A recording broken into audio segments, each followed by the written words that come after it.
despite that Raila has won and lost some of the petitions, he has actually helped the electoral system in the country. That was an interesting read. I was reading from a journalist as well. And on the 7 out of 10, yes, I do agree, because there are some journalists still talking about a ruling. We don't expect a ruling. We expect a judgment today, because it's the final product of what they have been hearing for the last couple of days. Wamboy, I would like to pick your mind on the same. Well, there is a lot to admire from the two gentlemen who have been, entertaining us with this presidential dispute. And one thing you will give to Dr. William Samoei Ruto first is his spirit of resilience. That spirit of, when he wants it, he goes for it. I mean, that is something admirable from his humble background. That is something that you will have to admire and acknowledge. On the other hand, you must acknowledge the kind of contribution that the Right Honorable Raila Amolo Odinga has given us as a country. So many things. I mean, the laws that we currently enjoy have we actually enjoy them largely because of the contribution he has made, the kinds of pain he has had to go through. You speak of the multi-party, us becoming a multi-party democracy in the year 1990s. I mean, that is his contribution. His fight against the Moi utilitarianism, I mean, that is his contribution. Most of us have studied to an extent, and we appreciate the jurisprudence that has been created by Right Honorable Raila Amolo Odinga.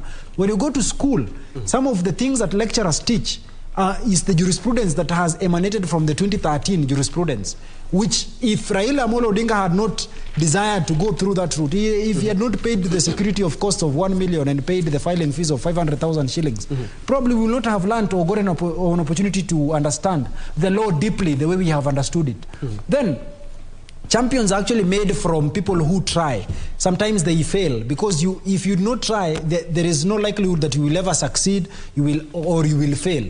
But his failure in the year 2013 did not in any event discourage him from trying our democracy through the court processes. So that in the year 2017, we saw him participate in the elections, we saw him challenge the elections, the election results, so that the win that he got in the year 2017, and of course his refusal to participate in the process because of the referee. So whatever the outcome that we will get, if it is a repeat of the elections, then it will be a gift to Right Honorable Raila Amolo Odinga, because we do not expect that he will be running in the year 2027. I mean, if age is anything to go by. In any event, even with probably a repeat of the process, it does not necessarily mean that it is a loss to Dr. William Samoei Ruto. No, it does not mean it. It only means that probably this is just but his dream that has been deferred, so that he will have another opportunity, probably in the next or within the 60 days that are set in law, and even probably even in the future. I mean, Right Honorable Dr. William Samoei Ruto is a young man who has a lot of life in himself. I think today he should be turning 55 years of age. Really, he has a lot. Yes. Now, Wamboy, Right? let's get to hear what is happening down in Kibera, where we are joined by Irene Mchuma Odim there to just bring us up to speed with what is going down there. Good afternoon, Mchuma. How are things at Kibera, or rather in Kibera?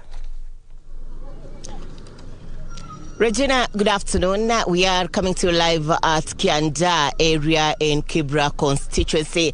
Earlier on, we were at Ayani and Makina areas, and Regina would say it's business as usual to a huge number of residents here in Kibera constituency. However, there are those who are following the proceedings from their screens. This as we wait for the verdict of the Supreme Court.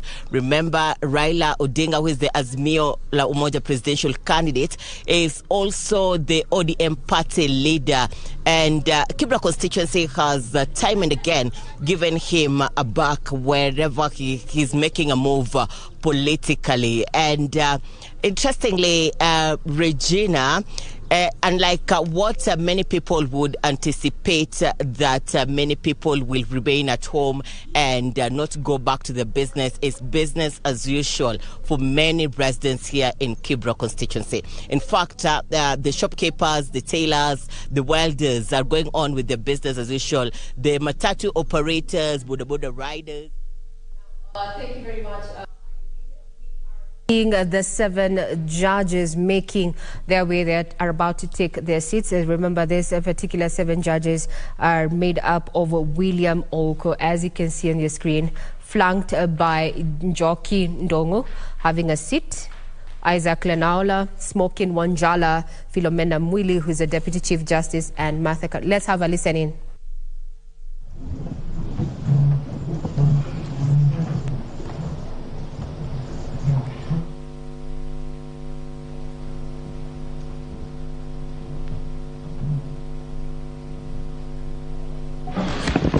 Good afternoon and welcome to the Supreme Court of Kenya for the delivery of judgment in presidential election petition number E005 of 2022 as consolidated with E001, E002, E003, E004, E007 and E008 of 2022, Raila Amolo Odinga and 6 others versus William Ruto and 13 others.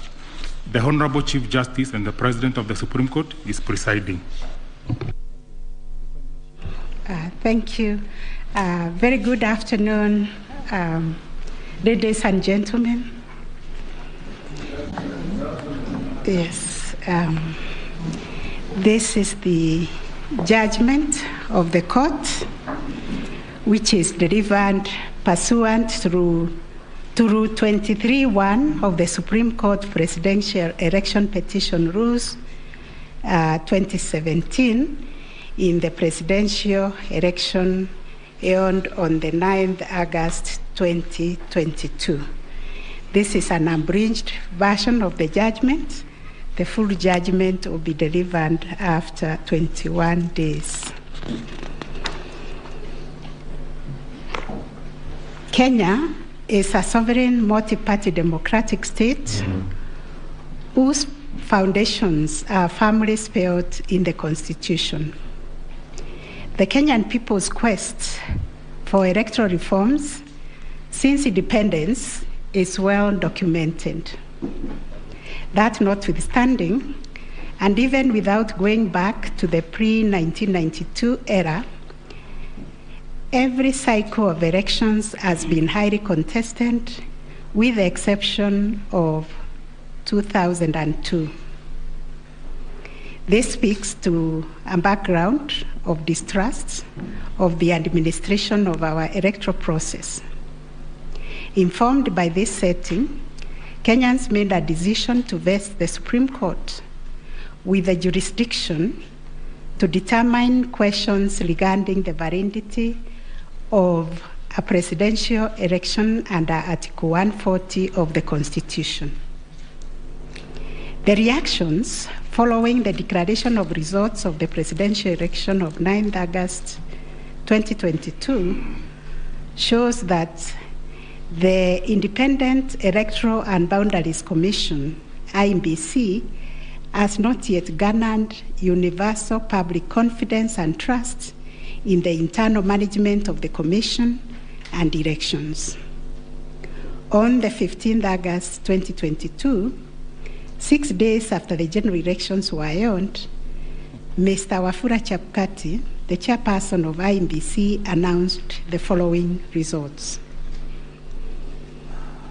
Raila Odinga, 6.942,930 votes, representing 48.85%. William Ruto, 7.176,141 votes, representing 50.49%. David Wahiga, 31,987, representing 0.23%. George Wajakoya, 61,969, representing 0.46%. 0.44%. Based on the aforesaid results, the chairperson of IMBC declared William Samoei Ruto the first respondent, the presidential candidate for the United Democratic Alliance Party, as the president-elect. This declaration has precipitated a total of 9 presidential petitions that are filed before us, to wit, number 1, presidential election number 001 of 2022, John Njoroge Kamau versus Wafula Chebukati and 3 others, and Raila Amolo Odinga and 7 others named as interested parties. The second petition is presidential election number 002 of 2022, Youth Advocacy Africa and another versus IMBC and 12 others. Third petition, presidential election petition number 003 of 2022, Kerif Khalifa and 3 others versus IMBC and 3 others. Fourth petition, presidential election petition number 4 of 2022, David Kariuki Ngari versus IMBC and 9 others. 5, presidential election petition number 5 of 2022, Raila Amolo Odinga and another versus IMBC. 6, presidential election petition number 6 of 2022 by Moses Kuria and others versus Honorable Raila Amolo Odinga and 4 others named as interested parties. Number 7, presidential election number 007 of 2022, Okia Omtata Okoiti and others versus IMBC and others. Number 8, petition number 008 of 2022, Julia Nyoka Bichege and others versus IMBC and 3 others. And the last one, but not least, petition number 009 of 2022, Ruben Kigame Richete versus IMBC and others. In addition to these petitions, we received a total of 24 interlocutory applications and 1 preliminary objection, which were filed in this court. 2 of the presidential election petitions were struck out. That is petition number 006 and 009 of 2022 for failure to meet the constitutional threshold as set out under Article 140 of the Constitution. On 29 August 2022, this court also admitted 3 amici curiae briefs by the Law Society of Kenya, the Kenya section of International Commission of Jurists, and John Warubengo and 2 others. Upon perusing and considering the issues raised in the remaining presidential election petition numbers 001, 002, 003, 004, 005, 007, and 8, the responses and the submissions filed thereto, this court found that all the 7 petitions substantially raised similar issues and sought similar reliefs. Consequently, on 30th August 2022, this court ordered that the 7 petitions be consolidated and designated presidential election petition number 005 of 2022 as the read file. From the consolidated petition, the responses filed and submissions filed by all the parties, the court crystallized the following issues for determination. And those issues are there. We have repeated them several times. I will not read them. Having considered and deliberated upon the consolidated petition, the attendant responses, submissions, and also considering the amici curiae briefs, we now make the following determination on issue number 1, which is whether the technology deployed by IEBC for the conduct of the 2022 general elections met the standards of integrity, verifiability, security, and transparency to guarantee accurate and verifiable results. As noted in the introduction, lack of trust in the electoral system has endured in Kenya for a long time.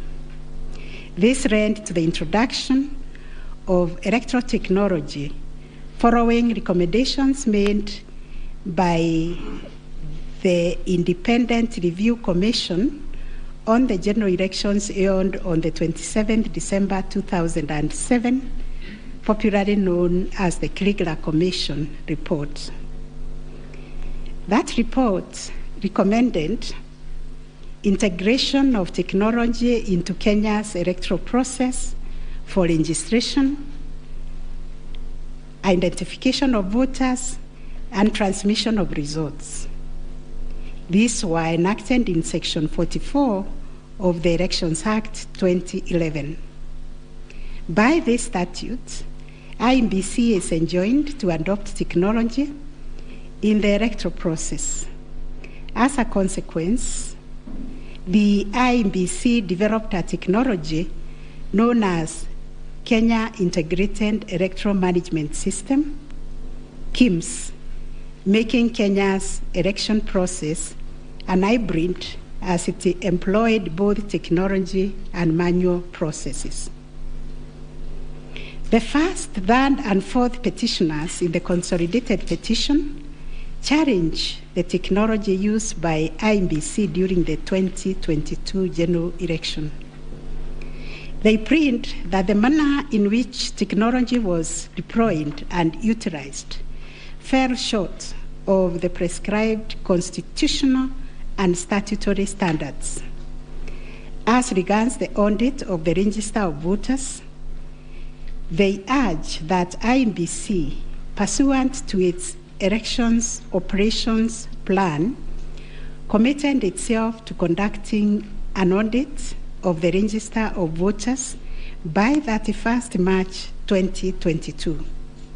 To the contrary, they arrange it only publicly availed the audit report on its website on 2nd August 2022, which was only 7 days to the elections. In this report, it was noted that the auditors established serious gaps and risk to the electoral process, including numerous cases of change of voter stations without knowledge or approval of the affected voters. Grant of voter update privileges in IEBC, IDMs, to 14 user accounts and related to voter registration. Reducing the accountability of user activities in the register of voters. Presence of 11 active generic accounts on the MBIS application and the 2 MBIS users with the same logging identification. Risking unauthorized system users, possible interference, change of particulars on the activation of voters in the system. IEBC's failure to set up access, decertification, and user activity review process. And IEBC was also arranged to have failed to respond to requests by auditors for crucial information. On the integrity of the technology deployed, it was the case for the seventh petitioner that in order to comply with Article 86 of the Constitution and Section 44 of the Elections Act, The technology deployed must be simple, accurate, verifiable, secure, accountable, and transparent. On the simplicity of technology, the seventh petitioner contends that the KIMS kits failed the tests as they were not easily usable by ordinary citizens without expert knowledge.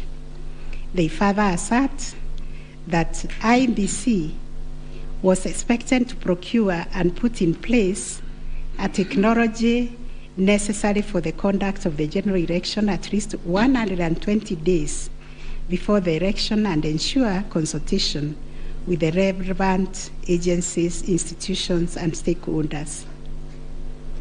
Furthermore, the petitioners allege that IEBC violated its constitutional duty by delegating the design, implementation, and conduct of the KIMS components of the election to a foreign company, Smartmatic International Holdings, BV. As a result, IEBC staff and the public did not have full comprehension of the KIMS components.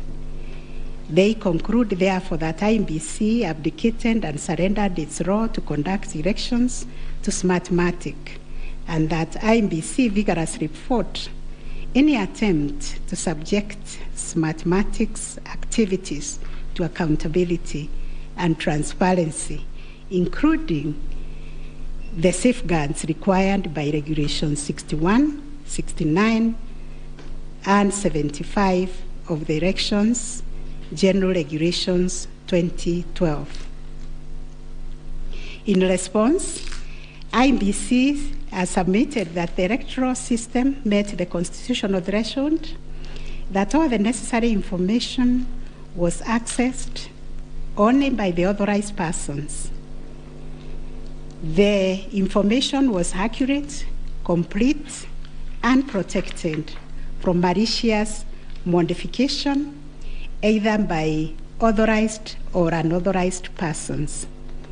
IEBC maintained an audit trail on activities related to information, and that the information was available and could be authenticated through the use of various security features.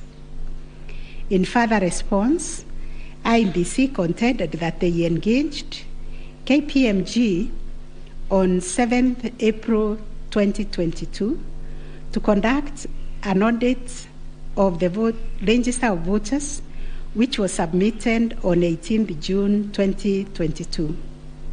In addition, it issued a briefing on the report on 20th June 2022, summarizing the thematic areas therein and disclosing its findings as well as actions taken to remedy the issues identified. It also conducted its annual audit in compliance with Regulations 11 and 12 of the Election Technology Regulations 2017 and a certification of compliance issued to it on 3rd August 2022.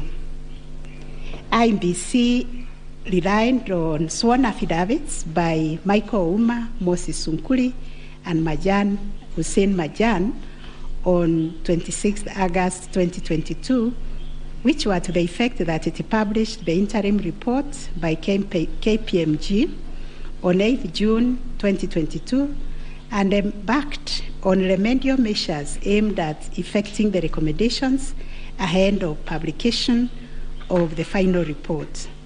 It was ascertained that it could not publish the full final audit report, as doing so would compromise the integrity and security of the electoral technology system, considering the provisions of the Data Protection Act, which imposes a duty to protect the data of Kenyan voters. On the other hand, the first and second respondents urged that even if there was failure of technology, it did not vitiate the result of the presidential election. Upon considering all the printing submissions and the ICT scrutiny and inspection tallying and recount report, which fully examined the IEBC's result transmission system, RTS, we are not persuaded by the allegation that the technology deployed by IEBC failed the standard of Article 86A of the Constitution on integrity, verifiability, security, and transparency for the following reasons. 1, whereas it is true that the KIMS kit failed in 235 polling stations, 86,889 voters were granted the right to vote manually, and the requisite forms 32A were duly filed. This happened successfully in Kibwezi West constituency and parts of Kakamega County. 2, while the audit report was released to the public 7 days before the 9th August election, the register of voters was used at the election without any apparent anomalies. 3, Smartmatic was procured to provide the necessary technological infrastructure, as IEBC did not have the capacity to do so. No credible evidence meeting the requisite standard of proof of access to the system by unauthorized persons was adduced by the petitioners. The scrutiny report prepared by the registrar of this court did not reveal any security breaches of the IEBC's RTS. IEBC successfully deployed a biometric voter register system which captures unique features of a voter's facial image, fingerprints, and civil data to register and update voter details across the country and also in the diaspora. The BVR captures a voter's facial image, fingerprints, and civil data, which features are unique to each of the voter.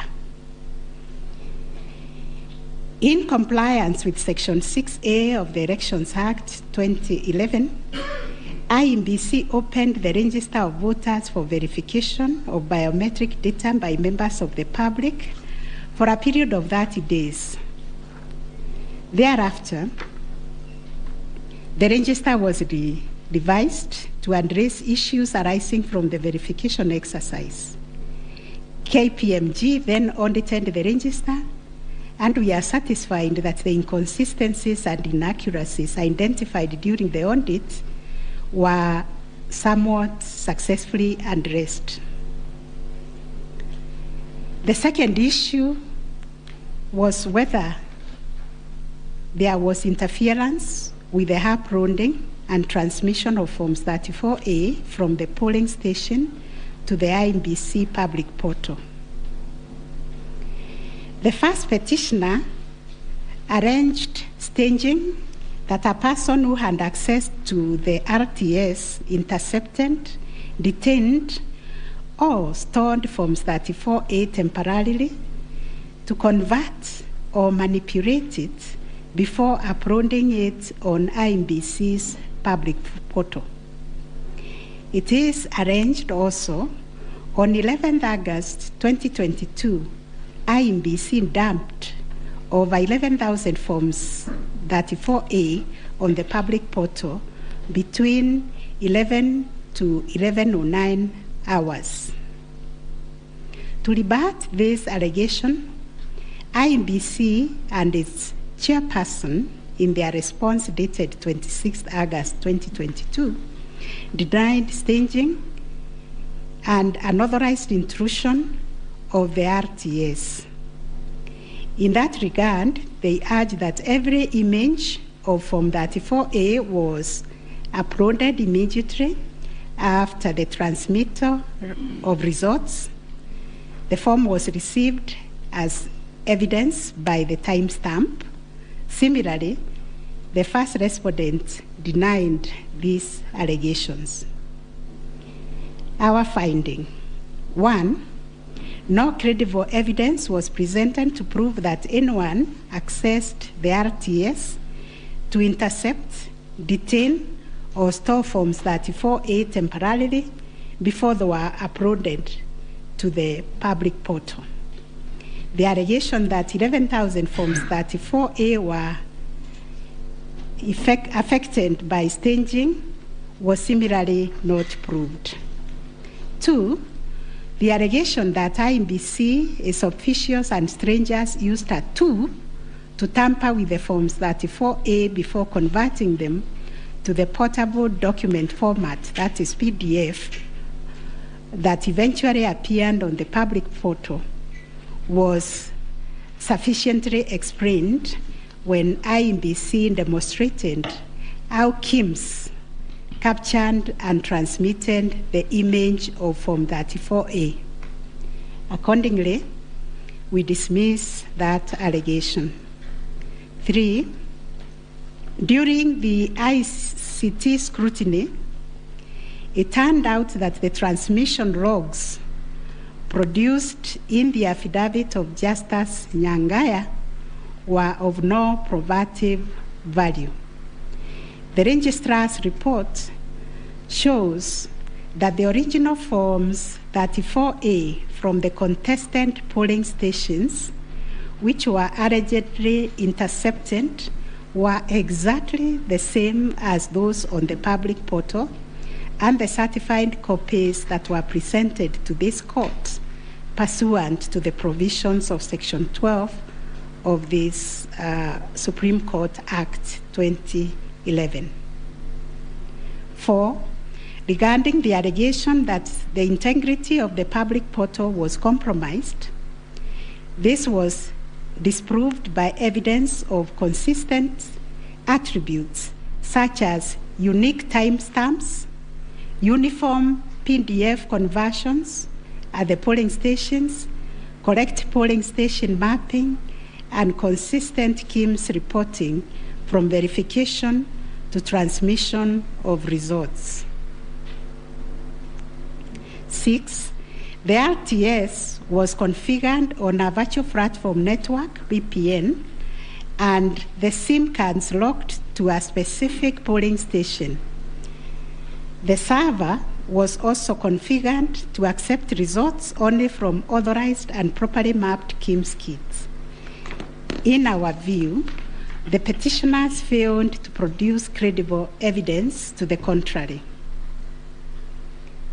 7, a review of some of the logs presented as evidence of staging showed that they were either from logs arising from the 2017 presidential election or were outright forgeries. In our considered view, there was no evidence of a man-in-the-middle server configured to the IEBC's VPN network, and no evidence was produced to show that the chairperson of IEBC and staff were part of the arranged conspiracy to stage the transmission process. 9, whether there was a difference between Forms 34A uploaded on the IEBC public portal and the Forms 34A received at the National Tallying Center and Forms 34A issued to the agents at the polling stations. On this issue, the first petitioner's case was that there was deliberate manipulation and tampering with Forms 34A, as demonstrated in the affidavits, to the effect that votes were being deducted from the first petitioner and being added to the first respondent. To support this petition, evidence was contained in the affidavits of Honorable Martha Karua, sworn on 21st August 2022, Celestine Anyango Opio, Arnold Ochieng Oginga, and John Mark Githongo, which was sworn also on 21st August 2022, and a further affidavit sworn on 28th August 2022. Dr. Nyangasi also swore an affidavit on 21st August 2022, and so was Martin Papa, to support that allegation of handing and subtraction of votes.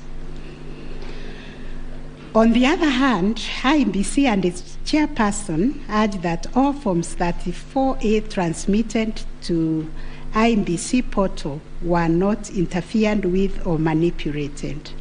Further, that the Forms 34A signed at the polling station and issued to the agents were identical to the Forms 34A uploaded on the public portal and delivered to the National Tallying Center at the Bomas. It was contended that in any event, IEBC used the original physical Forms 34A to tally, verify, and declare the presidential election results. This court ordered scrutiny of the forms from the 41 polling stations outlined in the affidavit of Celestine Opio to ascertain the allegation of interference. And this is our finding.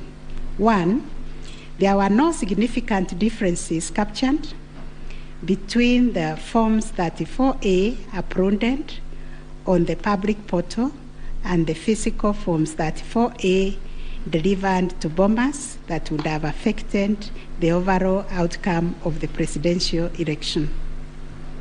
B, no credible evidence was presented to support the allegation that Forms 34A presented to agents differed from those uploaded to the public portal.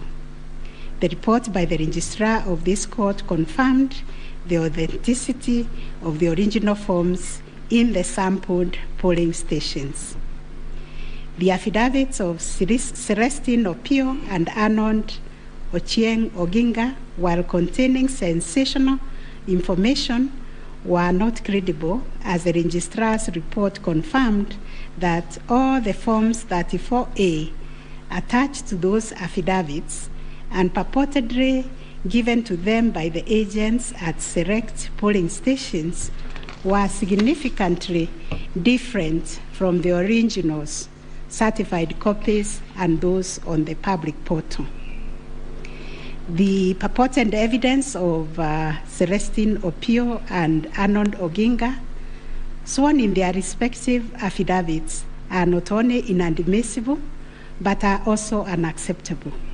It has been established that none of the agents on whose behalf the forms were being presented swore any affidavit, that there is nothing to show that they had instructed both Celestine and Arnold to act for them.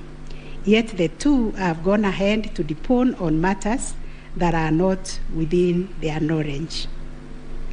This court cannot countenance this type of conduct on the part of counsel who are officers of the court. Though it is elementary learning, it bears repeating that affidavits filed in court must deal only with facts which an opponent can prove of his own knowledge, and as a general rule, counsel are not permitted to swear affidavits on behalf of their clients in contentious matters like the one before us, because they run the risk of unknowingly swearing to falsehood and may also be liable to cross-examination to prove the matters deponed. We must remind counsel who appear before this court, or indeed before any other court or tribunal, of the provisions of sections 113 and 114 of the Penal Code, that swearing to falsehoods is a criminal offense, and 2, that it is an offense to present misleading or fabricated evidence in any judicial proceeding. Section 114 of the Penal Code states, and I quote, "Any person who swears falsely or makes a false affirmation or declaration before any person authorized to administer an oath or a declaration upon a matter of public concern, and at such circumstances that the false swearing or declaration, if committed in a judicial proceeding, would have amounted to perjury, is guilty of a misdemeanor." One of the most serious losses an advocate may ever suffer is the loss of trust by judges for a long time. Such conduct amounts to interference with the proper administration of justice. The contents of the affidavit of John Mark Githongo, which may contain forgeries, are also dismissed for not meeting the evidential threshold. Those averments contain no more than incredible and hearsay evidence.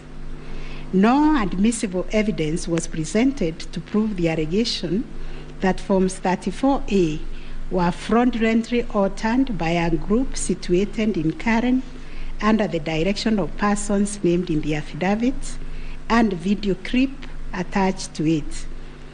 As a matter of fact, these two affidavits amount to double hearsay and incapable of being proved at each of the rears. We turn to Form 34A for Gasharaigo Primary School, which was sensationally presented by Madam Judy Soweto, advocate, to show that one Jose Kamango accessed the RTS and interfered with the result contained therein. This also turned out to be no more than hot air, and we were taken on a wild goose chase that yielded nothing of probative value. The Kim's kit relating to Songonyo Primary School, which bore the same serial number with another, was admitted by IMBC as an inadvertent manufacturer's error.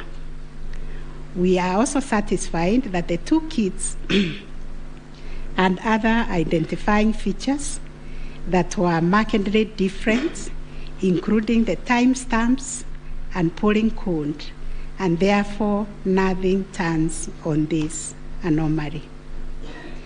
Therefore, to the question whether there was a difference between Forms 34A uploaded on the IBC public portal and those received at the National Tallying Center and those issued to the candidates' agents at the polling station, we have found none.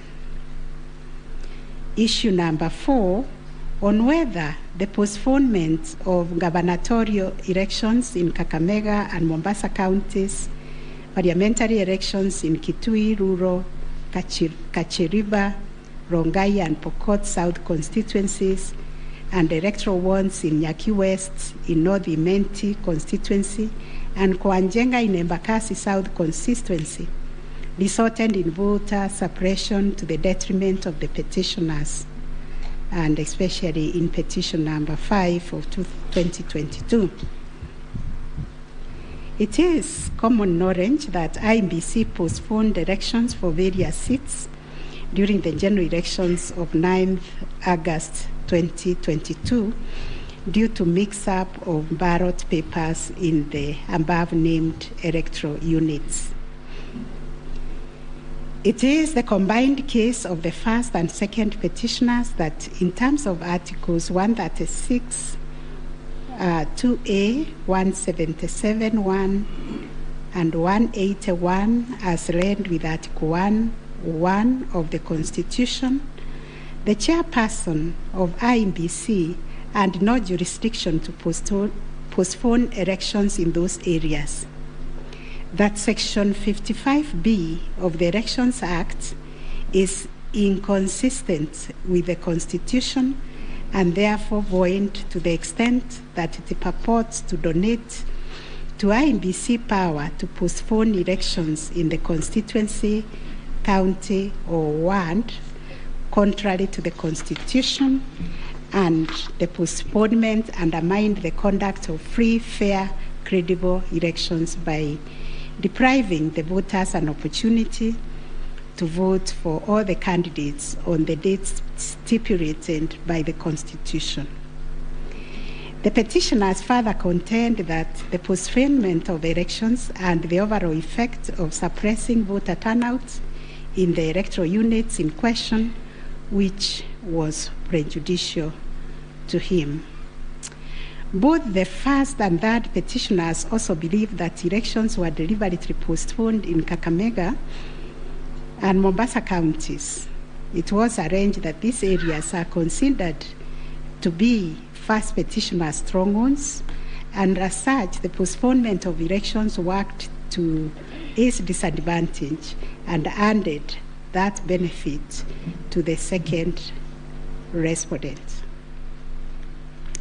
These assertions were denied by IMBC and its chairperson. They, however, admitted that they experienced confusion with the printed ballot papers and explained that they only discovered the mix-up on the eve of the election when the ballot papers were being distributed to the polling stations. That as a practice, ballot papers can only be opened on the eve of the election day to avoid any mischief, and that by the time the mix-up was discovered, it was logistically impossible to print and replace the ballot papers in time for the elections. For this claim to succeed, it must be demonstrated first, IMBC and no authority in law to postpone the elections, and secondly, that the postponement was deliberate and calculated to suppress voter turnout so as to affect the result by reducing the petitioners' overall votes. We've looked at the provisions of Section 55B of the Elections Act, which provides for circumstances when elections can be postponed in a particular electoral unit, including in cases of emergency. We are therefore satisfied that on the basis of the foregoing provision, the third respondent and the requisite power to postpone election in the constituencies, counties, and wards in question.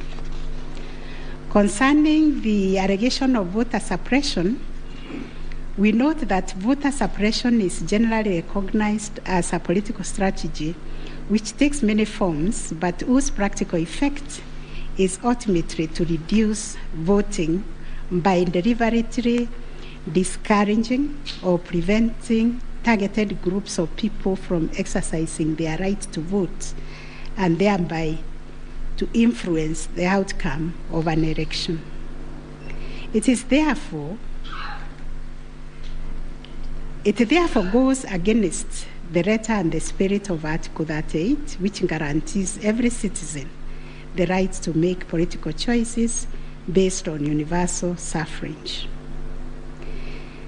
As regards this allegation, it has not been shown that by postponing elections in the named electoral units, IMBC acted in bad faith or was influenced by irrelevant factors and considerations.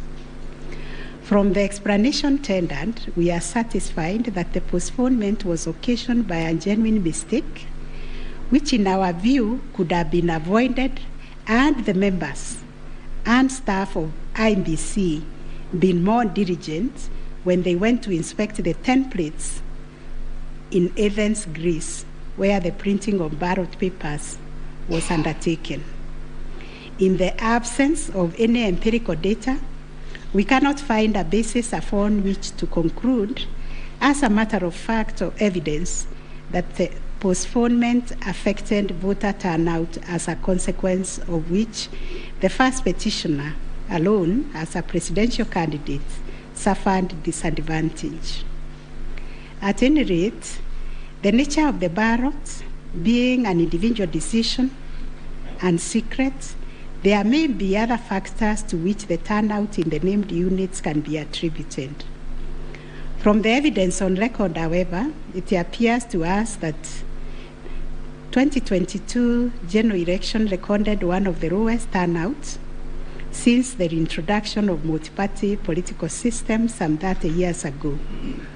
If there was a low voter turnout, it affected all the 6 categories of candidates, and its explanation, in our view, lies elsewhere, but certainly not a calculated suppression.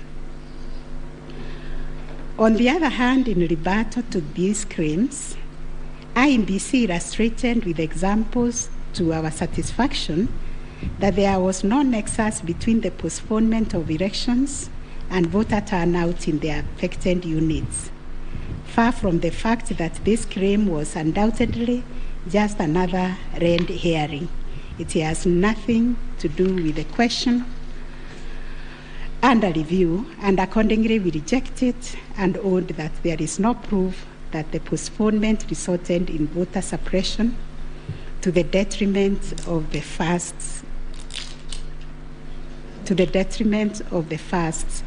petitioner. Whether there were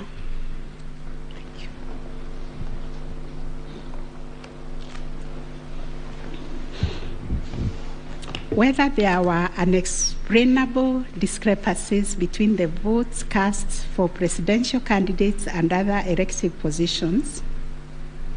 Issue number 5.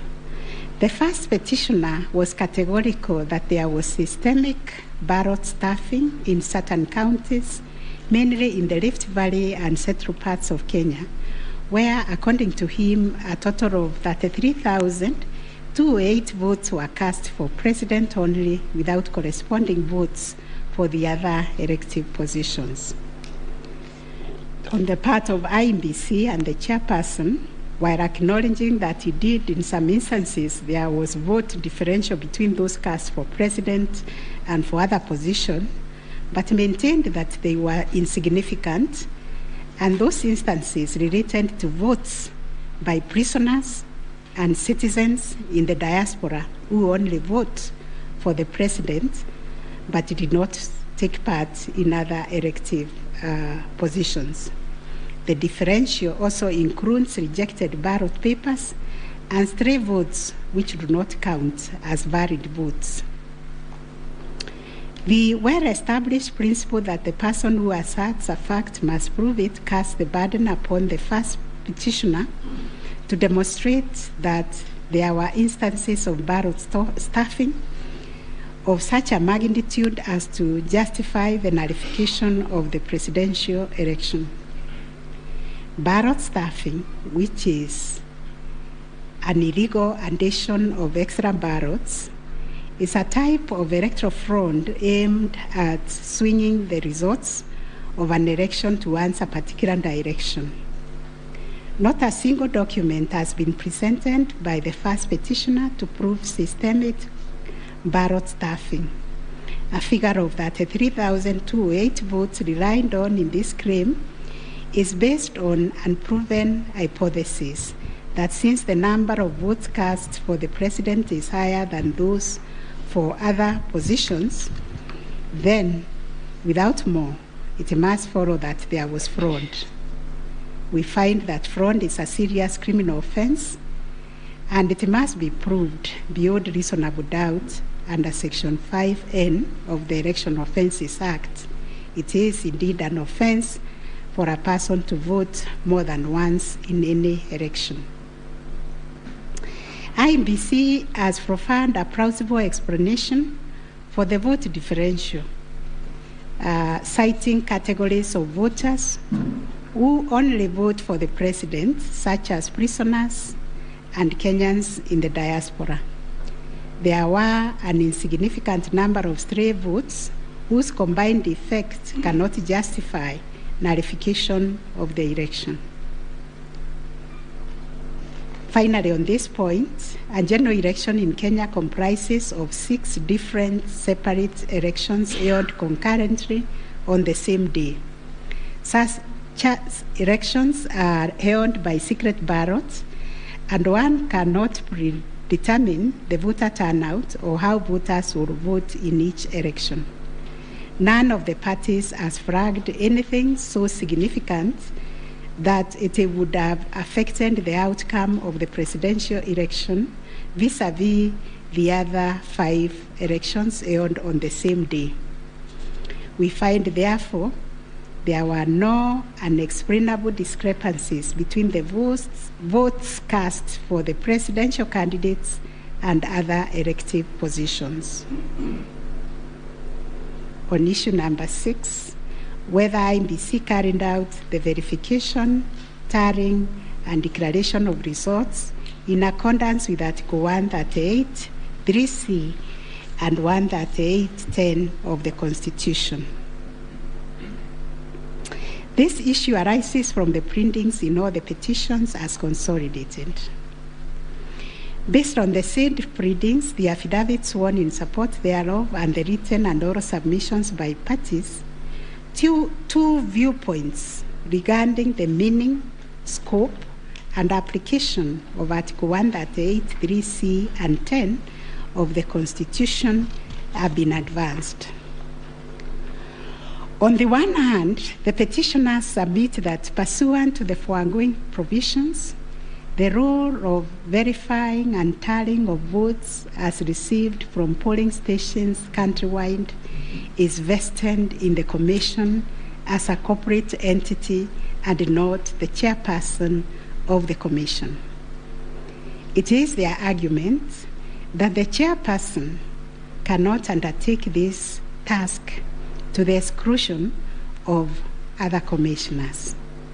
They submit that the language of Article 138(3)(c) does not envisage a situation where the chairperson can arrogate to himself unfettered authority to verify and tally the results at the National Tallying Center without involving the other commissioners.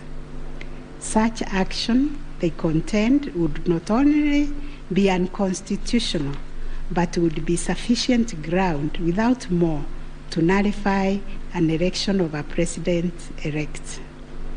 In support of their argument, the petitioners cite the Court of Appeal decision in IMBC versus Mainakiai and 5 others as affirmed by this court in the case of Raila 2017. The petitioners further submit that Regulation 87(3) of the Election General Regulations is unconstitutional to the extent that it purports to vest the power of verification and tallying in the chairperson of IMBC. On the other hand, the first, second, and third respondents submit that power to verify, tally, and declare results of a presidential election at the National Tallying Center is the exclusive preserve of the chairperson of IMBC. According to them, there is nothing unconstitutional about Regulation 87(3) of the Elections General Regulations. The said regulation, the respondent submits, makes no mention of commissioners other than the chairperson. At any rate, the respondents argue Article 138(3)(c) of the Constitution does not envisage a situation where it is the commissioners who personally undertake the task of verifying and tallying the results as entered into the thousands of Forms 34A. Such an undertaking would be humanly impossible, they submit. For good measure, the respondents submit that Section 11A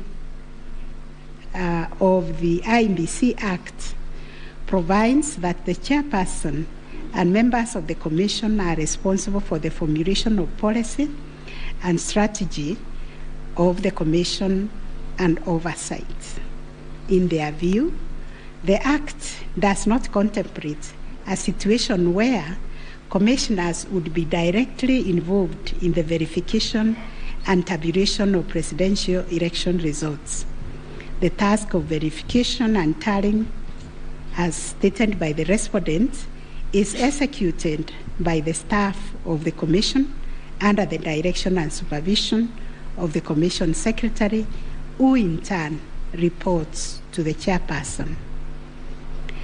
As to whether the chairperson acted unilaterally in verifying and tallying the presidential election results at the National Tallying Center, the petitioners claim that he did. This is what happened. It is the petitioner's case that the chairperson published an illegal Gazette Notice number 4956 of 2022, in which he designated himself as the presidential returning officer, a position unknown in law and the Constitution. Having done so, the petitioner states that the chairperson proceeded to conduct the verification and tallying process to the exclusion of other commissioners, each of whom he had assigned verifiable roles and related to the verification and tallying exercise. On his part, the chairperson of IEBC submitted that although he has the exclusive authority to verify and tally the presidential election results as received at the National Tallying Center, he did involve the other commissioners in the exercise before eventually declaring the final results. He submitted that he did this in the spirit of teamwork. The chairperson of IEBC states that indeed the 4 commissioners were involved in the preparation of the 9th August general elections from the time of their swearing into office all the way to the verification and tallying of results at the National Tallying Center until they withdrew from the exercise just when he was set to declare the final result. Having considered all the parties' submissions, we find that pursuant to Article 138(3)(c) of the Constitution, the power to verify and tally presidential election results as received at the National Tallying Center vests not in the chairperson of IEBC, but in the Commission itself. The latter carries out this exercise through its secretariat staff, technical personnel, and any other persons hired for that purpose under the oversight and supervision of the chairperson and the other members of the Commission. In line with this court's decision in Raila Amolo Odinga versus another versus IEBC and 2 others, as reported in 2017 Kenya Law Report, popularly known as Raila 2017, and the Court of Appeal decision in IEBC versus Maina Kiai, we also find that the chairperson cannot arrogate to himself the power to verify and tally the results of a presidential election to the exclusion of other members of the Commission. Indeed, Article 138(10) of the Constitution, although the power to declare the result of a presidential election after verification and tallying is vested in the chairperson, he does so only as a delegate of the Commission. Consequently, to the extent that Regulation 87(3) of the Elections General Regulation purports to vest the power of verifying and tallying presidential election results as received at the National Tallying Center solely on the chairperson to the exclusion of other members of the Commission, the same is contrary to and inconsistent with the provisions of the Constitution. That said, we, however, take cognizance of the fact that the 4th, 5th, 6th, and 7th respondents, referred to as the 4 commissioners, actively participated in the verification and tallying exercise from the beginning up to and until just before the declaration of the result by the chairperson. They took turns announcing the results as verified and tallied, and were present and active during the actual verification and tallying at Bomas. An example is when one of them, Justice Nyangaya, stood on the podium to announce to the public results and also announced an adjustment that had been occasioned by errors of tabulation. The events of 15th August 2022, therefore, came as a surprise. As the public waited for the chairperson of IEBC to declare the final result, sporadic violence broke out at Bomas.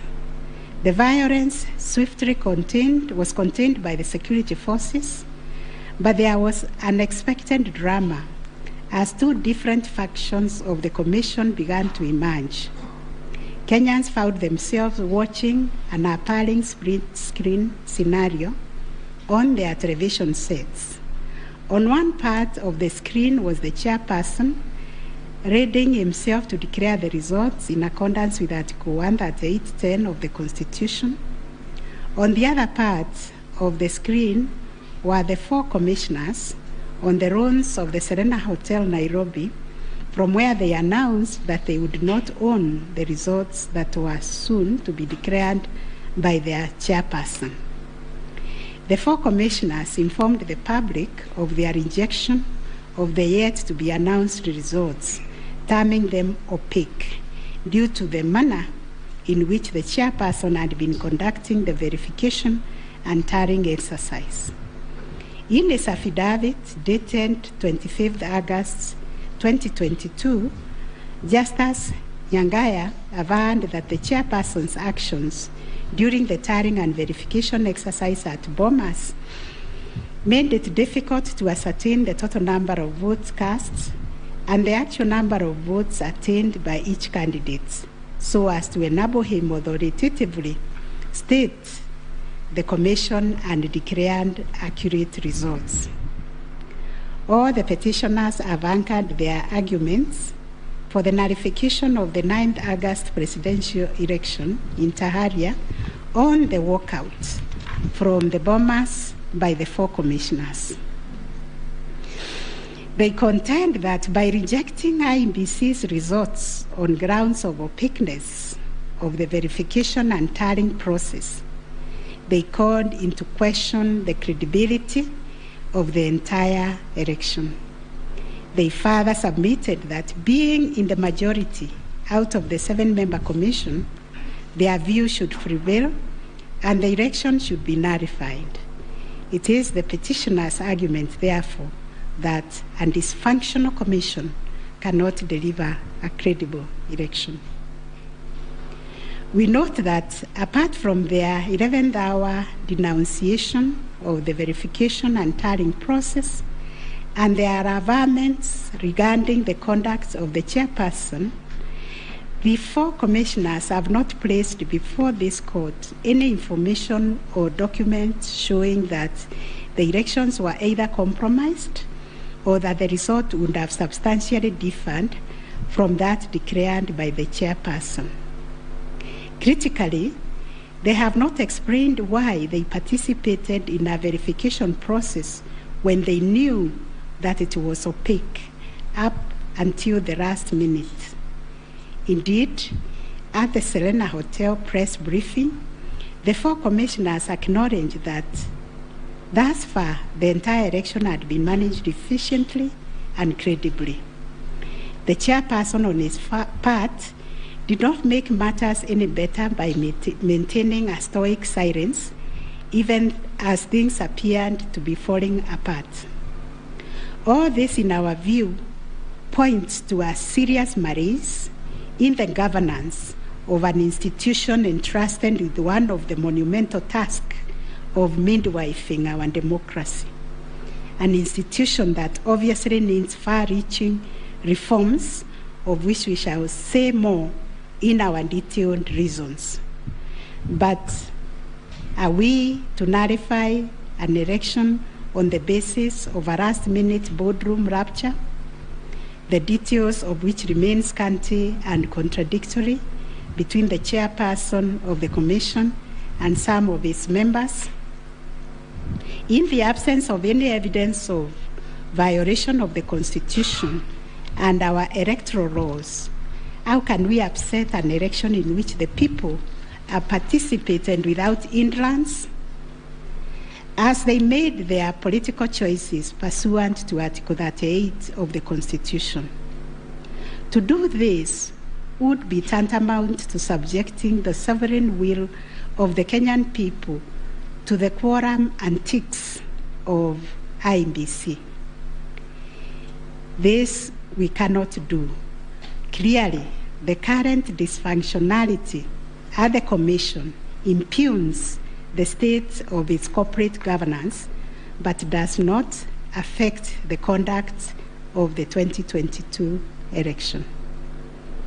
In view of the foregoing, we are satisfied that notwithstanding the divisions apparent between the chairperson and the 4 commissioners, IEBC carried out the verification, tallying and declaration of results in accordance with Article 138, 3C and 10 of the Constitution.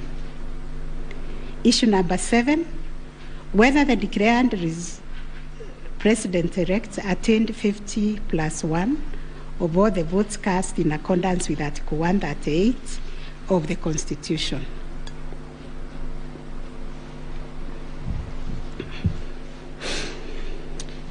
The first, second, and third petitioners averred that the first respondent did not garner 50%+1 of the total votes cast, and therefore did not meet the threshold provided by Article 138(4)(a) of the Constitution.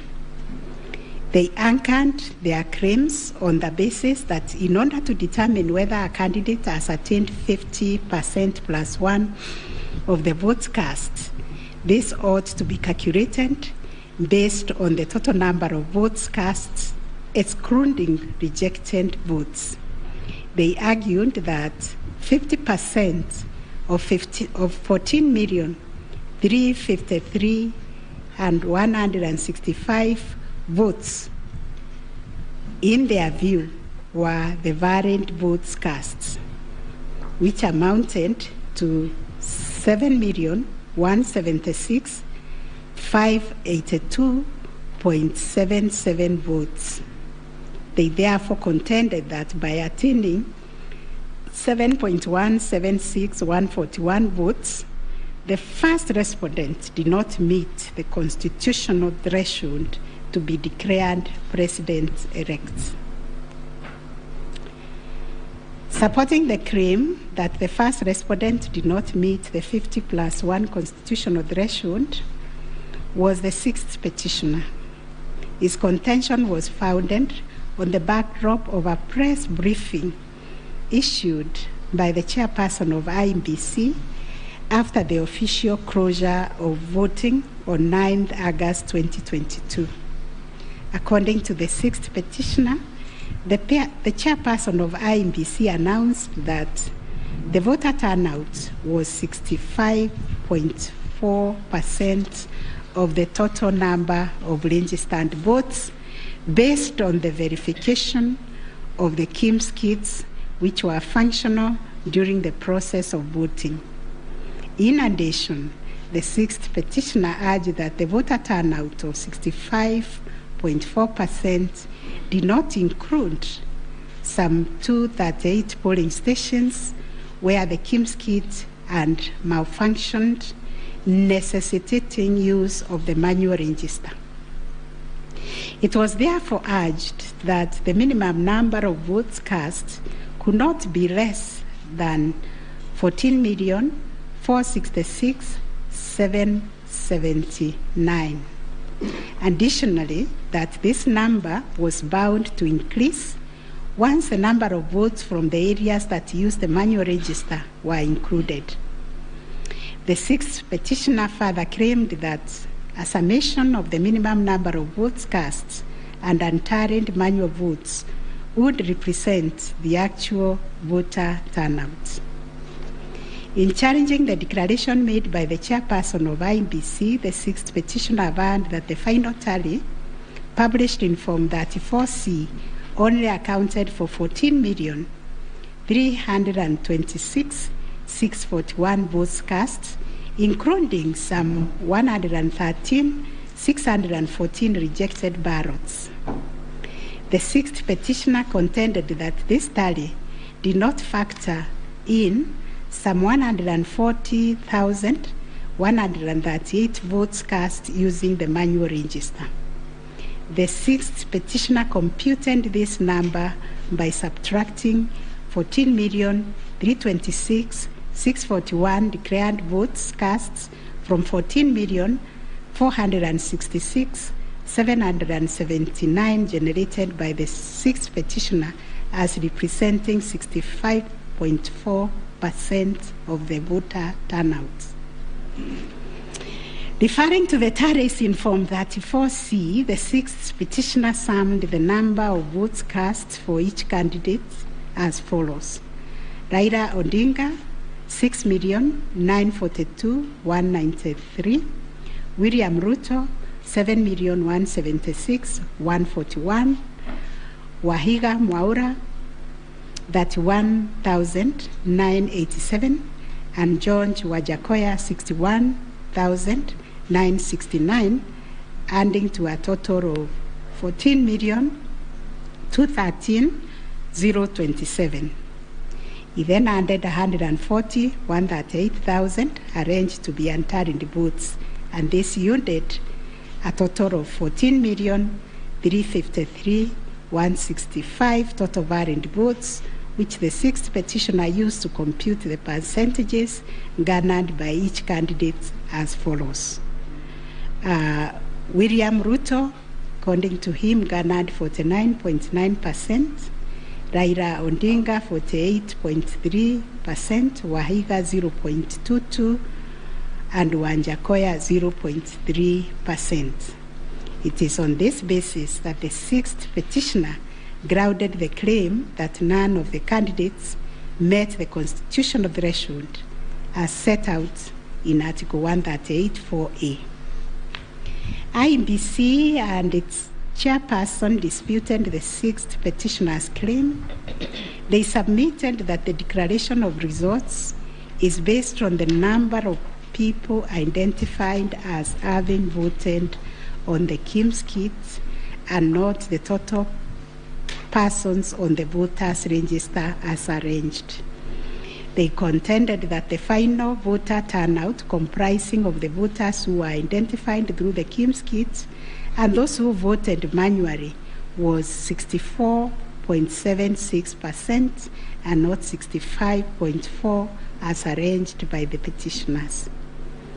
They urged that the announcement error by the chairperson of IEBC on 10th August 2022 was immediately clarified during the same press briefing.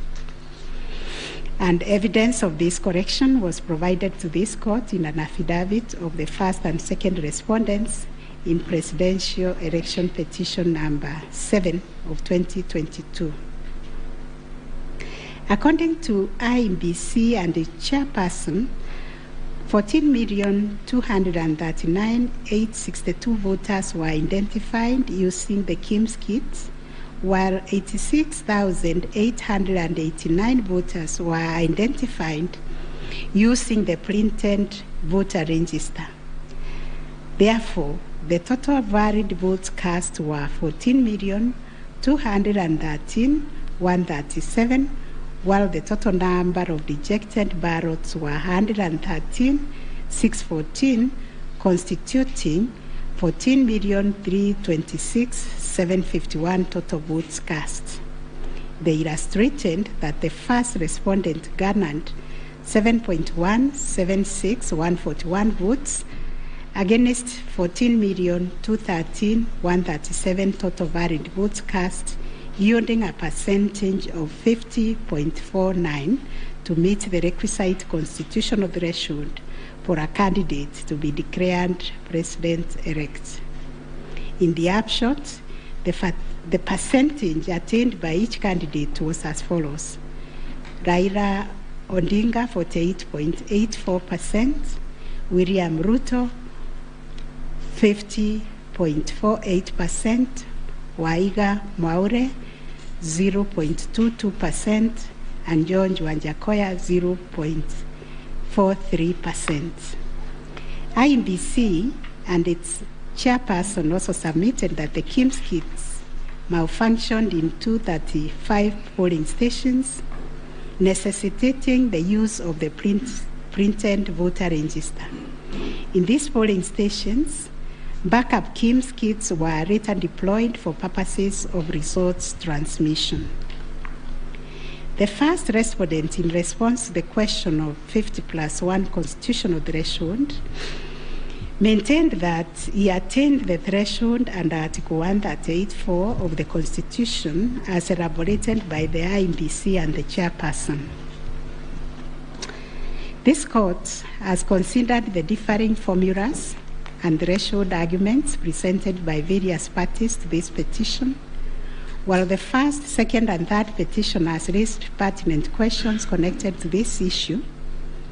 We shall address them together with those of the sixth petitioner, who has addressed and focused on the issue as specifically framed in detail.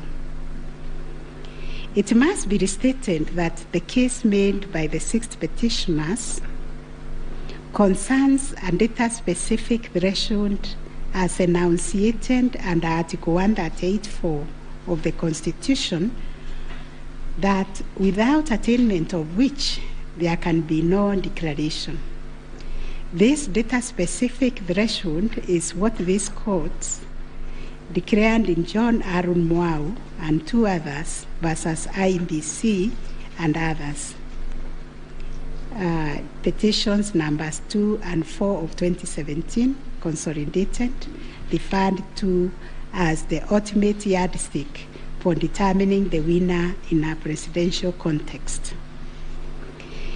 In Raila Odinga and 5 others versus IBC, petition number 5, 3, and 4 of 2013, this court asserted that rejected ballot papers do not constitute a vote cast to be included in calculating the final tally in favor of a presidential candidate. We are not persuaded by amicus curiae's brief, that is Law Society, who attempted to persuade us to consider our position on this finding. We reiterate that rejected votes cannot be taken into account when calculating whether a presidential candidate attained 50% plus 1 of the votes cast in accordance with Article 138(4) of the Constitution.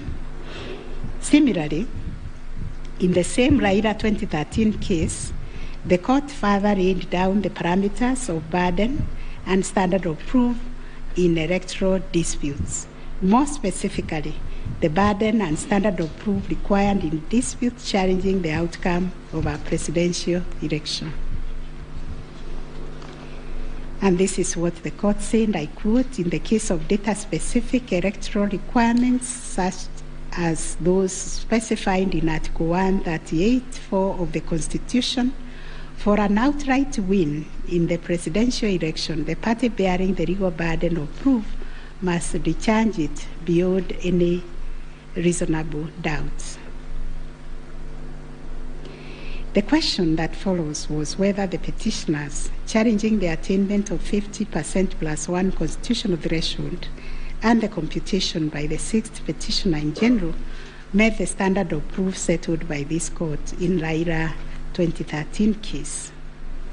The premise of the sixth petitioner's percentage computation was a press briefing made by the chairperson of IBC on 10th August 2022, when the evidential burden shifted to IBC and its chairperson, as it does in election cases. They produced video evidence correcting the percentage voter turnout to read 64.6 at the time of the briefing.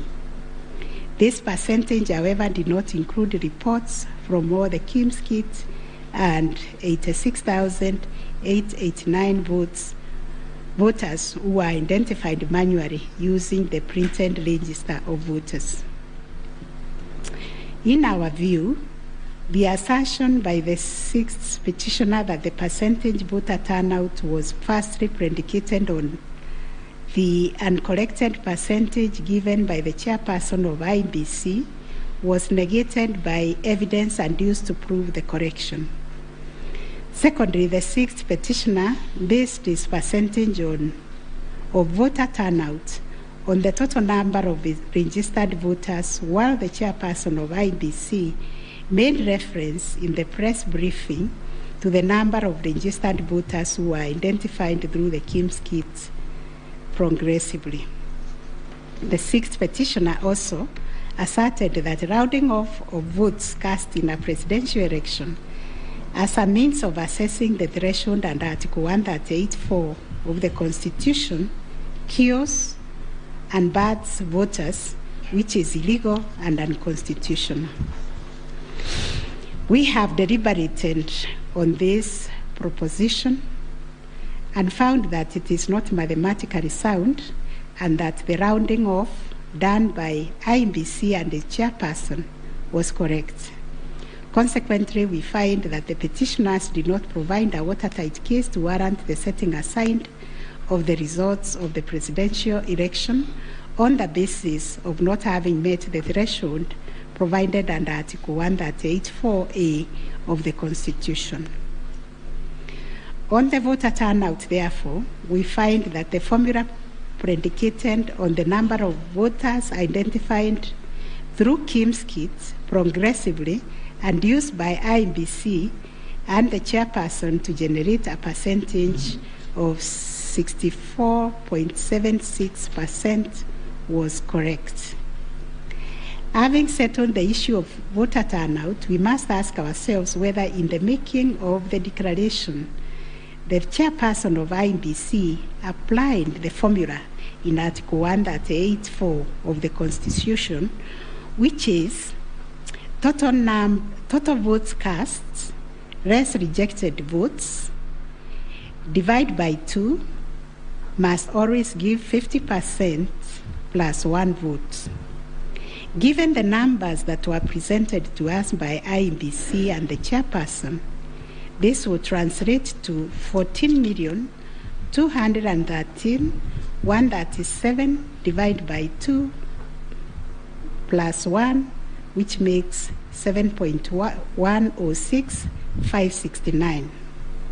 The question that must inevitably follow is whether this formula, when applied, will confirm that 7,106,569 votes is less than 7.176,141, which represents the number of votes received by the first respondent. We find that it is, as such, on the basis of the foregoing formula and from the numbers provided by IEBC and the chairperson and the declaration by the chairperson of the president-elect on 15th August 2022, it is our finding that the declared president-elect attained 50% plus 1 of all the votes cast in accordance with Article 138(4) of the Constitution. Issue number 8, on whether there were irregularities and illegalities of such magnitude as to affect the final result of the presidential election. Although the petitioners have provided numerous averments pointing to possible irregularities and illegalities marked by failure of technology, arranged voter suppression, printing and utilization of Book 2 of 2, EU preparation by the IEBC and its chairperson, commission indiscretions, transposition anomalies, agent absence, and many others, we are of the view that the pointed illegalities and irregularities were not of such magnitude as to affect the final result of the presidential election. We will delve deeper into the details of this issue in our recent judgments. Last issue, what reliefs and orders can the court grant? Under Article 163(3) of the Constitution, it is provided that the Supreme Court will have A, exclusive original jurisdiction to hear and determine disputes relating to the election of the office of the President arising under Article 140. And Article 140 provides, I quote, a person may file a petition in the Supreme Court to challenge the election of the President-elect within 7 days after the date of the declaration of the results of the presidential election. 2, within 14 days after the filing of a petition under Clause 1, the Supreme Court shall hear and determine the petition, and its decision shall be final. If the Supreme Court determines the election of the President-elect to be invalid, a fresh election shall be held within 60 days after the determination. In exercising its jurisdiction pursuant to these provisions, the court sits as an election court with a mandate to determine the validity or otherwise of the election of the president-elect.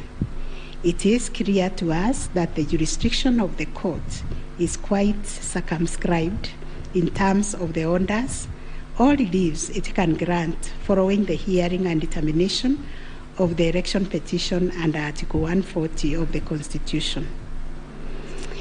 In the event the court determines that the election of the president-elect is invalid, it must make an order nullifying the election. Consequently, it has also to make an order directing IEBC to hold a fresh election within 60 days after the determination. Should the court determine that the election of the president-elect is valid, it shall issue a declaration to that effect. The court has then, as a matter of course, to make an order dismissing the petition with or without cost, as the case may be. In the strict sense, therefore, these are the only orders that the court may make under the Constitution. The court cannot assume jurisdiction that goes beyond the purview of Articles 163(3) and 140 of the Constitution. However, nothing stops the court from issuing orders or reliefs by way of recommendations. Indeed, since 2013, this court has issued many recommendations arising from the determination of 3 petitions challenging the election of the president-elect. The recommendations are meant to improve our electoral landscape and hence aid in the development of our democracy. In this regard, this court has been greatly aided by the contributions also of the amici curiae, and the court places a heavy premium on those briefs that were filed and those which were admitted. The final orders made by the courts. This is a unanimous decision of the court, and we make the following orders.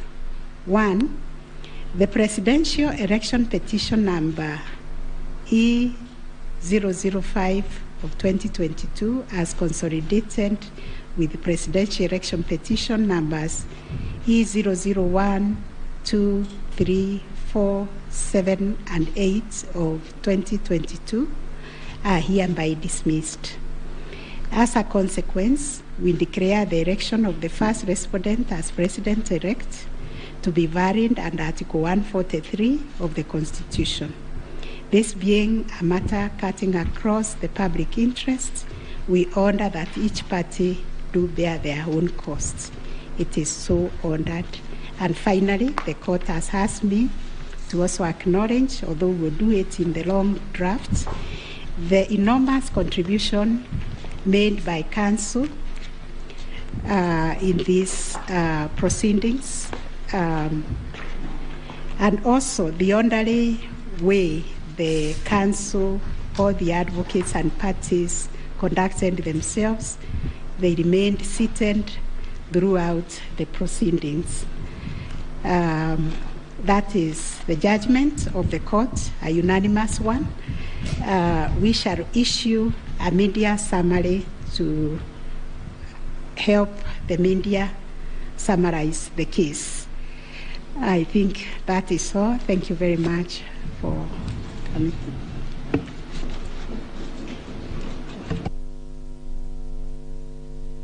My Lady, Madam Chief Justice, and the learned judges of this court, again, I am requested by my colleagues to thank you most profusely for your labors into delivering this judgment, listening to all of us, and giving our nation this judgment so that we may move forward. Thank you, and God bless you. It may please the court.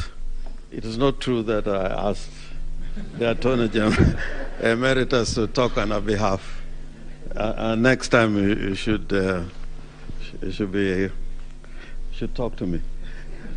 Let me similarly, on behalf of the lawyers for the counsel for the first and second petitioner, thank the court, and it has been a journey, worthwhile journey, sitting through these proceedings, and we thank the court for your patience and for the delivery of this judgment within the time stipulated. We thank you.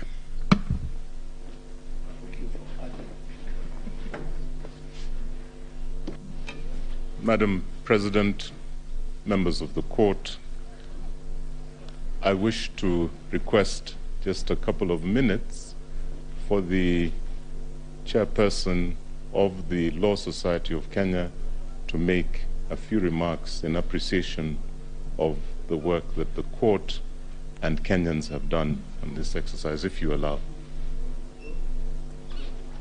Thank you. I call upon Mr. Eric Theuri to come and make his remarks. It is also his birthday. I would have sung happy birthday for him.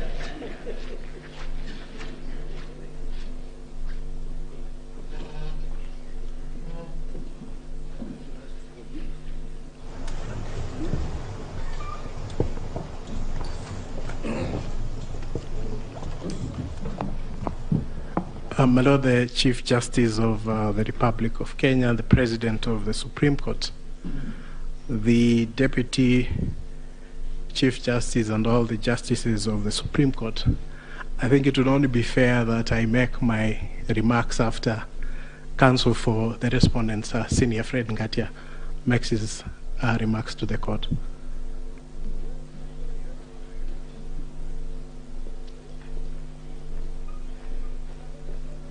Madam Chief Justice, thank you very much. It's so kind for the President to acknowledge that age goes before youth. Mine is to thank the court, to thank my learned friends for the effort we all expended. We thank this court for clarifying certain issues, and we look forward to a less corrosive 2027. Thank you very much.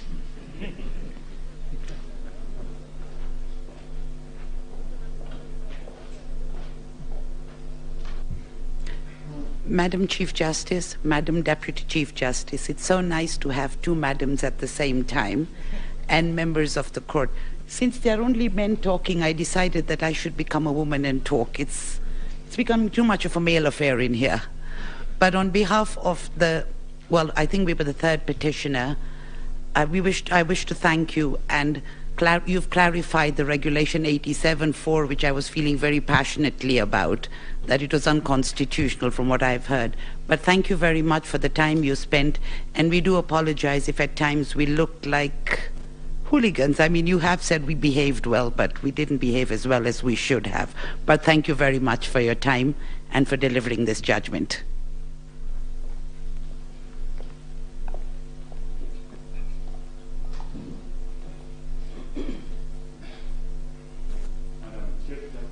Madam Chief Justice, Madam Deputy Chief Justice, members of the court, I, on behalf of Attorney General, take this opportunity to thank you most sincerely for a great job done and for the courage to clearly define the limits of the law, which will help us empower IBC on the way forward, and hope that this might be the last of the petitions after elections once we carry out a proper elections based on your guidelines. Thank you.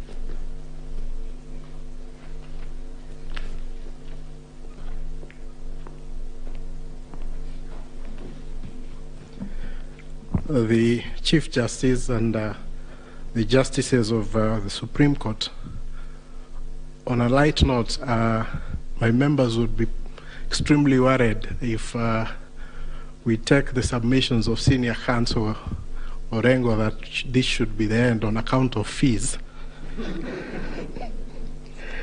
But Baleli, the Chief Justice, on behalf of the Law Society and all the members of the society, we wish to, first of all, take this opportunity to thank the court in the manner in which it has conducted these proceedings extremely efficient, especially in light of the really short and strict timelines that you've had.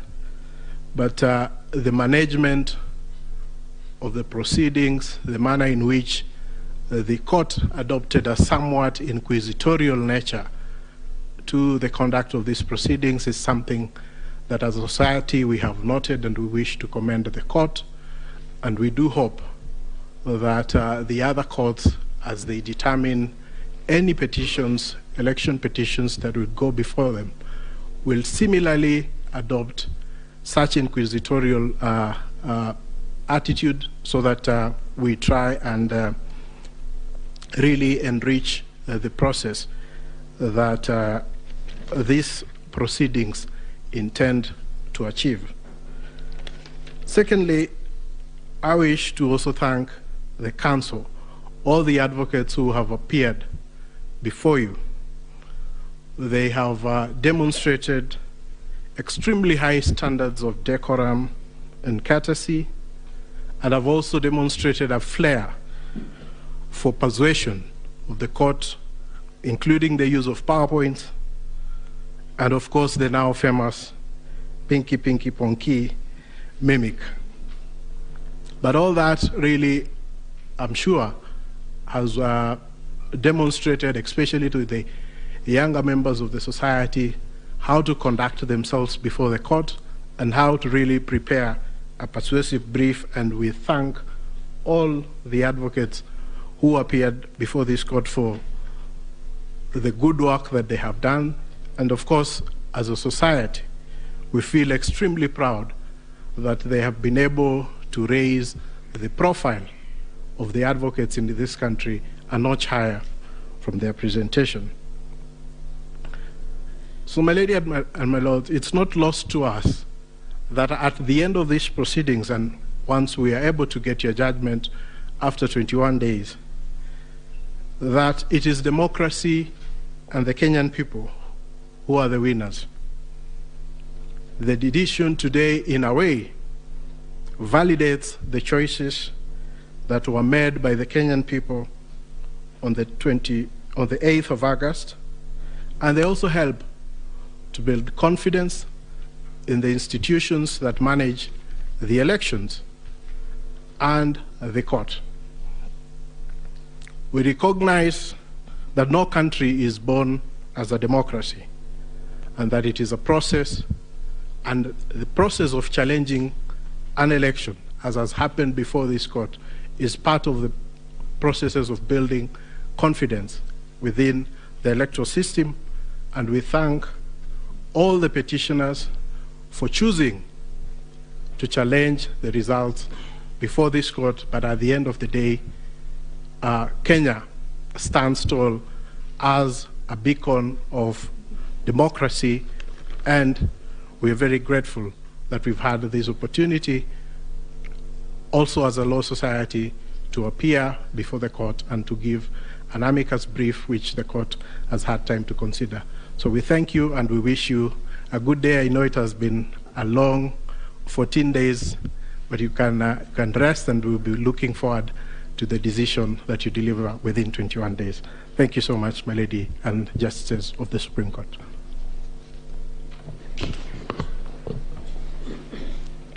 Thank you, Mr. President. I have been asked by the President of our court to react to your submissions, and in so doing, I am obliged to say that we are truly humbled by the statements that you have just made. More humbled because those statements come from both sides of the divide. And thank you for appreciating what we have to do within a very short while. Thank you for appreciating that it wasn't our wish that we were doing what we were doing. We were doing the wish of the Constitution of Kenya 2010, the laws of the Republic, the facts of the cases that you placed before us, and the evidence in rebuttal. We know that, and we have repeatedly said this, the President and I, whenever we have had time to talk to you in other fora, that we are incomplete without this side of the bar. We are incomplete without the advocates. We thank you. We will get opportunity to do that in the main judgment, in the reasoned judgment. But we really appreciate your industry. We were impressed by the submissions you took. And we were impressed, and we said this the last 3 days, I'll tell you something about that in a minute, by how deeply you believed in your clients' cases. That we think is a mark of an extremely grown legal profession, and we ask that you do not bring the bar down. You keep taking it up. In any contest of whatever nature, and even if we say there are no winners and losers, and even if we say that the winners are the Constitution and the people of Kenya, the truth is that some 6 million Kenyans will not be happy today. But that's the nature of the work we do. What we hope, and we hope you can advise your clients and our brothers and sisters that are the Kenyan people, that that is what was expected. One side had to win. One side had to be in total or a great extent of compliance with the Constitution and electoral law than the other side. That's how we saw it. We thank you very much. We, the 7 of us, have not slept since we parted company on Friday. I think it is showing on our faces. And we thank you that you appreciate that we work under difficult circumstances, especially because of time. As ground rules, we agreed when we left you here on Friday that we would not pick any of your calls. A lot of you called us, but we just couldn't pick your calls. And I hope you understand that we couldn't. We saw that you were trying to call us, but we just could not pick the calls. I hope you understand. And now if you allow us, again, on behalf of these 7 men and women, thank you very much for appreciating what we have to do. Thank you for giving us the honor to serve this country in these capacities. And let's hope that we can continue to grow our democracy this way. And thank you very much for everything you also do for the country. And now you allow us to go home and sleep. Thank you. The court is adjourned.